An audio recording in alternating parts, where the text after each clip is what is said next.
Hello and welcome to Wisdom IS. So, dear aspirants, in this particular session, we are going to discuss and decode the different style of each question and the keyword which is given in our question format. Particularly जब भी हम UPSC mains की बात करते हैं या फिर किसी भी स्टेट पीसीएस के मेंस की बात करते हैं तब वहाँ पे कुछ वर्ड्स आपने देखे होंगे जैसे कि explain, throw light on, comment, give views या और अकॉर्डिंग टू यू और critically examine such kind of words are there. आपने बहुत बार ऐसे देखा होगा। लेकिन यहाँ पे हमको ये समझने की ज़रूरत है कि इस टाइप के वर्ड्स सेम होते हैं या फिर उसका कुछ अलग मीनिंग होता है। तो दोस्तों आज के सेशन में हम वो चीज़ जानने की कोशिश करेंगे। मैक्सिमम स्टूडेंट्स मेंस में जो फेल होते हैं तो इसी वजह से वो फेल होते हैं ताकि उनको उनको पता ही नहीं होता है कि इस वर्ड में क्या लिखना है। अगर पर्टिकुलर वर्ड दिया है तो वो क्यों लिखना है। तो basically why we need to understand this particular words. हमने ये ध्यान में रखना चाहिए कि यूपीएससी का एक आंसर होता है, यूपीएससी का एक क्वेश्चन होता है जो कि स्टैंडर्ड होता है and UPSC is expecting something different from the aspirants. और वो हमें एक जज करने की कोशिश करती है कि हमारे आइडियाज़ कैसे हैं, हमारे थॉट्स कैसे हैं, हम किसी चीज़ को, किसी सवाल को कैसे समझते हैं।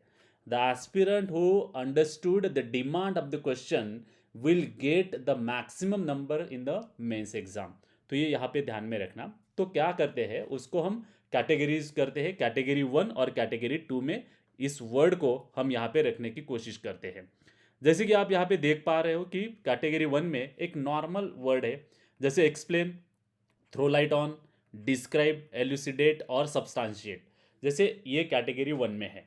ऐसे सवाल होते हैं, हर सवाल के पीछे ये पर्टिकुलरली वर्ड आपको दिखते ही दिखते हैं या फिर स्टार्टिंग में होते हैं। So basically this is frequently asked question. I present a lucid explanation not from the literal meaning standpoint but from implementation standpoint. Okay, and I hope that will help you. All right.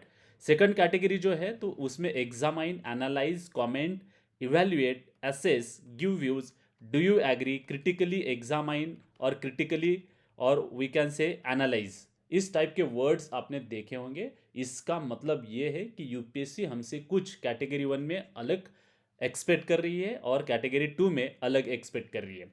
तो क्या expectation है हम देखते हैं। जैसे पहले हम category 1 की बात करते हैं तो ये थोड़ा समझ लो। आप अपने नोट्स खुद बना सकते हो क्योंकि having the information is not sufficient to crack the examination. We need to fulfill that demand of the question, and once we understood that approach, once we give whatever the UPSC expect from the aspirants, then and then only we will get the marks. तो category 1 में हमें कैसा approach चाहिए वो हम यहाँ पे discuss करते हैं। जैसे कि एक सवाल आपको पूछा जाएगा, say for example everybody knows our great leader that is Gandhi ji. सो सवाल ये है कि Gandhi ji was a great nationalist leader, elucidate. जैसे कि अब यहाँ पे कोई भी वर्ड हो सकता है, एक्सप्लेन, थ्रो लाइट या फिर डिस्क्राइब या सब्सटेंशिएट। तो यहाँ पे हमको ये इस टाइप के जो कैटेगरी 1 के जो क्वेश्चंस होते हैं उसका जो भी एक्सप्लेनेशन होता है तो हमें वहाँ पे जस्ट एक प्लेन आंसर लिखना होता है और उस आंसर में हमको ये दिखाना है कि how the Gandhi ji was a great leader, nationalist leader, why he is considered as a great. जैसे कि उनका जो सत्याग्रह है, अहिंसा का मार्ग है, फिर उनके जो एक्टिविटीज़ है जैसे कि नॉन कॉपरेशन मूवमेंट है, सिविल डिसोबीडियंस मूवमेंट है, क्विट इंडिया मूवमेंट है और उनमें जो उनकी जो अलग अलग नीतियाँ थी तो वो हमें यहाँ पे दर्शानी है, दिखानी है ताकि उससे ये पता चलेगा कि Gandhi ji was a nationalist leader. He was not just leader, he was nationalist leader.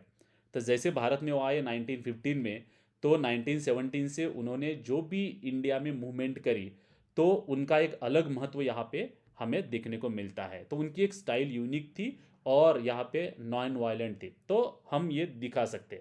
तो आपके समझ में आया होगा कि किस टाइप का एक्सपेक्टेशन, किस टाइप का क्वेश्चन है और हमसे क्या उम्मीदें रखी जा रही है।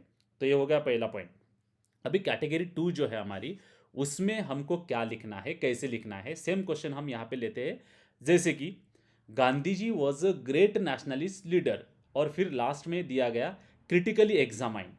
अब ये कैटेगरी 2 के जो भी वर्ड यहाँ पे आएंगे तो हमको क्या ध्यान में रखना है, तो हम यहाँ पे डिस्कस करते हैं कि right how why he was considered a great leader. यहाँ तक तो मतलब ये है सेम ही है, सेम कैटेगरी, पहली कैटेगरी और सेकंड कैटेगरी सेम है, लेकिन अभी प्रोवाइडेड हमें क्या लिखना है, other aspect like limitations of his greatness. और हम यहाँ पे क्रिटिसाइज भी कर सकते हैं। क्रिटिसिज्म का मतलब ये होता है कि हर इंसान के कुछ पहलू होते हैं, कुछ अच्छे होते हैं, कुछ बुरे होते हैं, या फिर कुछ बुरे मतलब कुछ लिमिटेशंस होते हैं। जैसे कि हमें यहाँ पे ये दर्शाना है कि पहले कैटेगरी टाइप के Gandhi ji was a great leader. At the same time हमें प्रोवाइडेड इंफॉर्मेशन भी लिखनी होती है कि उनकी जो पर्सनैलिटी है, उनके पर्सनैलिटीज़ के लिमिटेशंस को कैसे है, कौन से है। जैसे कि Gandhi ji was a strong और staunch believer of non violence, ये हमें पता है। लेकिन क्विट इंडिया मूवमेंट के दौरान उन्होंने डू और डाई वाला मैसेज जो है वो अपने इंडियंस लोगों को दिया था कि करेंगे या मरेंगे। सो ही प्रोवोक टू डाई, मतलब ये एक नॉन वायलेंट टाइप उनका स्पीच है। जैसे सेकंड हम यहाँ पे डिस्कस कर सकते हैं कि Gandhi ji was a great leader but yes he was a strong believer of varna system.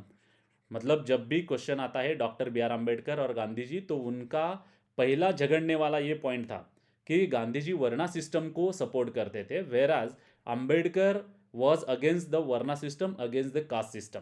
तो ये सारी चीज़ें जो है तो लिमिटेशंस होते हैं।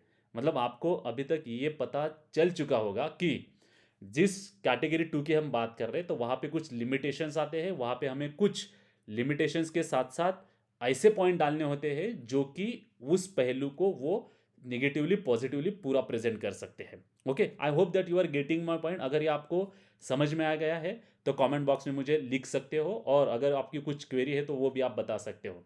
So all word in category 1 present a similar writing approach and all words in category 2 present similar writing approach. So critically examine or critically analyze etc represent same writing approach.